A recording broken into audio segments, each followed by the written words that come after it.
çalışıyor ki valla.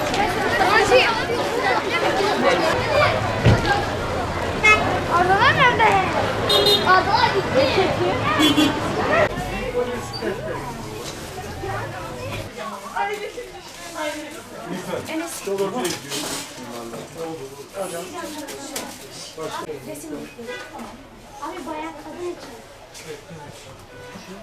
Şimdi önceki yıllara oranla çok iyi bir talep var. Gerçekten memnunuz.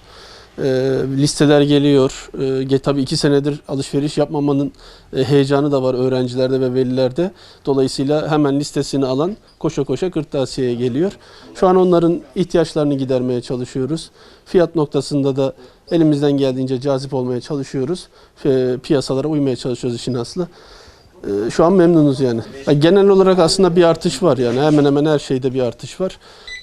Fakat bunu birazcık biz elimizden geldiğince iskonto yaparak işte 100 tuttu işte 80 alalım 85 alalım o şekilde indirmeye çalışıyoruz. Geçen yıldan da ürün kalmıştı. Geçen yıldan da ürün vardı. Onun da biraz etkisi var.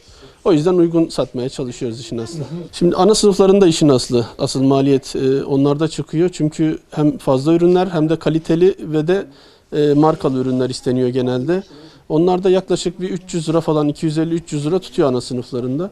Diğer sınıflarında ihtiyaçlar biraz daha böyle rolanti işte defter, kalem, alırsa yanına bir boya falan onları 100 liraya falan çıkabiliyorlar yani. Yani isterseniz doldurursunuz o sizin elinizde. Alacağınız ürünlere bağlı, markalara bağlı. Uygun olanı da var her şeyin. Tabii pahalı olanı da var.